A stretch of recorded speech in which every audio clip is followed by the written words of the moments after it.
as brilliant as he was still down to earth. And he would, come and talk to you, and just being very gracious, inviting us to come whenever we felt that we were ready.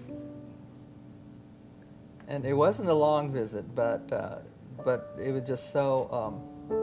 It was an important part, because to have a personal invitation from the minister to come when we had only seen him maybe once or twice, and that was in a larger setting. He was a very humble man.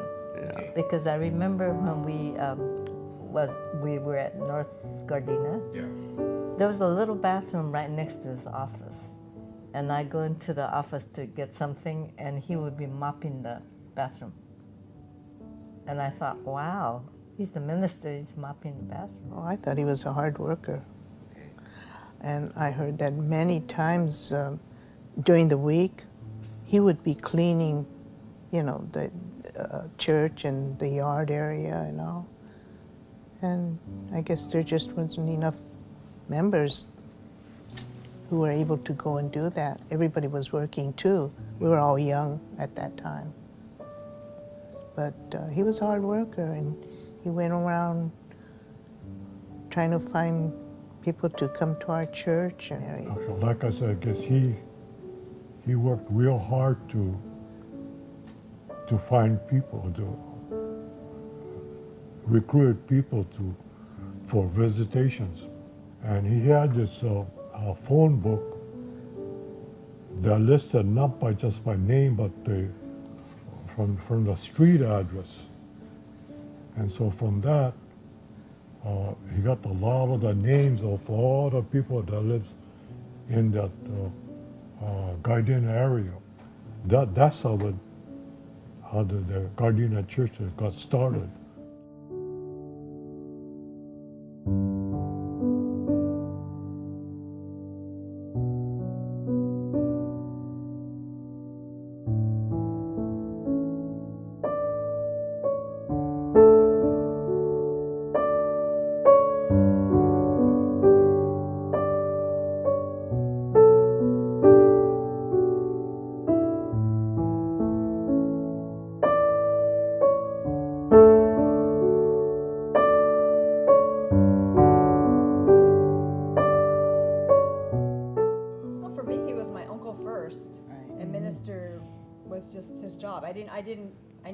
I grew up like that, so I didn't think anything of it.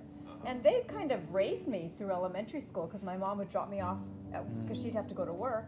She'd drop me off at their house. My aunt would have to get me ready for school. She'd have to bring me to school, and I think even pick me up from school. So I don't know how many, through elementary school. So he was bigger than life, and he was scary to me, and he was this really smart minister, but he used to crack me up because, he had this accent. Yeah. I had a hard time understanding. I know. And I then tell you, I had a Girl hard Scout Sunday, time. Our Girl Scout leader was Mrs. Lacasella. Yeah. It just cracked me up. And Peggy was next to me, and Lynn was next to me here, and he had a hard time saying Mrs. Lacasella. So he'd say, Miss Lacasella. We would just laugh, and then his laugh was hilarious. His laugh would crack me up. But To the people who started North Gardena, or that generation of Niseis, they're all like young parents, right? He was of their age. Right. And he was like this larger-than-life character, because he was one of them. He did everything. So my parents they always talk really highly of him, and like Peter Chen, to those guys, he was one of them, but he did so much for all of them. So He's a very wise person. He's smart. I mean, he is like the wisest person I know. He knows, you ask him any question, he can give you an answer. is that right? Yeah. Very, very wise. He self-taught himself how to play the piano. Yeah, And he could play those really sing, hard he classical was. pieces, but he was very, very wise.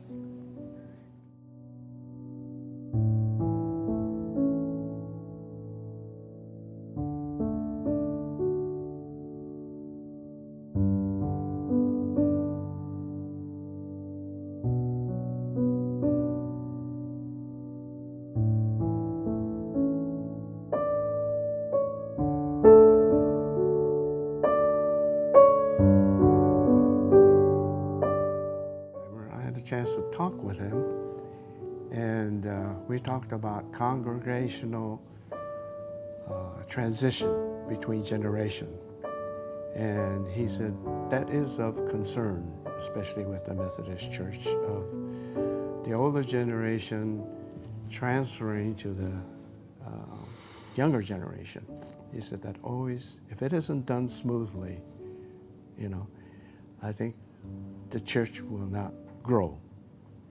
And I kind of remember saying to him, I said, you know, I think it's like a relay, isn't it? You got to pass the baton. And I said, and he says, that's right. The older generation's got to let go of that baton, and the younger generation's got to pick it up. And the one comment I wanted to make was the fact that he was wise enough to bring that up, talk about it, and I think this church has done a great job. You know, usually, like he said, usually the older generation wants to hang on, and the younger generation doesn't want to grab hold. But I think this church has done a great job, and I just wanted to emphasize that. And he was very proud of that.